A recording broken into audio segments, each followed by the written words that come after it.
Hello, and welcome to Dippin' Dot's how to diagnose and replace a start capacitor. This video applies to the EL11 and Countertop models. First, we're going to unplug the freezer from power so that it's safe. Next, we have to locate our capacitor. On the EL11 and Countertop models, it's located on the back side of the compressor, right here. In order to remove it, we'll have to expose the starting components of the compressor by removing the component cover located here. This is done by depressing the pins on either side with a hook-shaped pick, like mine.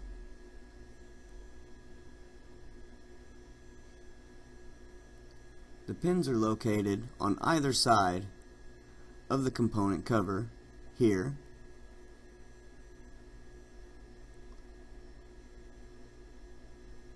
To take a closer look, here's one that's been removed. As you can see, we have two little dog ears on the inside of this that have an impression on them. This is what locks it into place. If you don't have a pick like me, you can insert a flathead screwdriver through the slots on either side and press inward. This will also remove the component cover.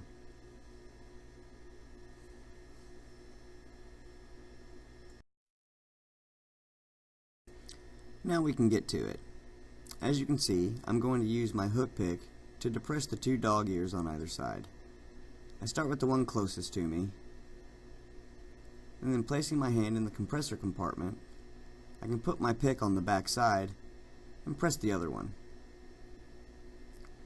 Once that's done, the cover just slides off.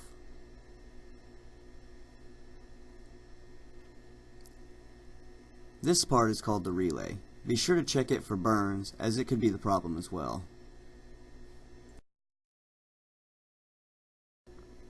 With our cover removed, it's now time to remove our capacitor. In order to do this, we're first going to have to remove the wiring. Using a pair of needle nose pliers, we're going to pull out the two spades that connect to the relay. The capacitor will be the two black wires located on the right side of the relay.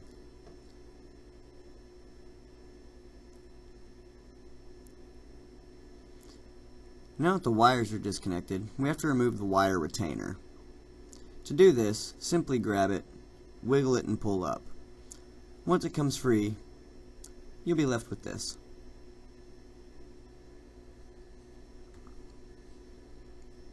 Next, we have to remove the capacitor strap. The capacitor strap is what holds the capacitor in place.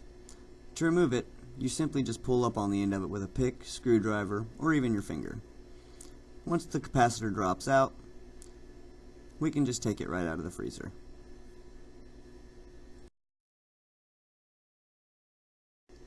Now that our capacitor is removed, let's inspect it.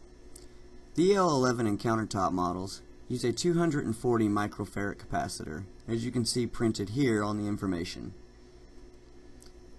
To visually inspect your capacitor, you're going to look at the bottom where the wires go in. As you can see, this one has a white chalky discharge. That definitely means that it's bad. There may also be a brown discharge that looks like honey and will be wet. This also means that the capacitor has failed. Another way you can test it is to use a capacitor tester if you have one.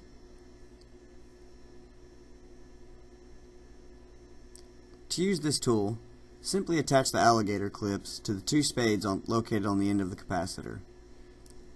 Don't let them touch. Once it's connected, you can press the button. As you can see here, this capacitor is without a doubt bad.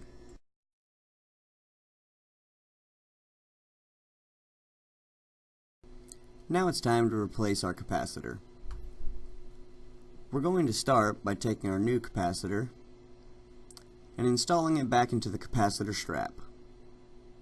The easiest way to do this is to pull the capacitor strap open and insert the top of the capacitor through the bottom of the strap. Once it's in place, pull on the strap until it clicks into place. Now our capacitor is secure. Next, we're going to bring our wires up into the relay.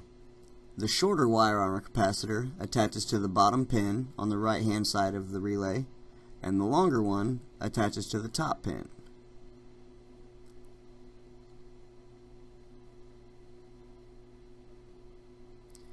Now that this is done, you can reinstall your retaining clip. However, this is up to you. We choose not to install them, so I'm not going to show placing it. Next, we have to put our component cover back on. To do this, we just place it over its location on the compressor. Oh, little butterfingers, I guess. Place it on the compressor, and then firmly press in. You'll hear it click once it's in place. With our new capacitor installed, we can return the freezer to service.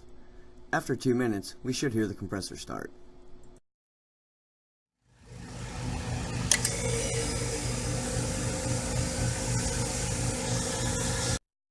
Thank you very much for watching.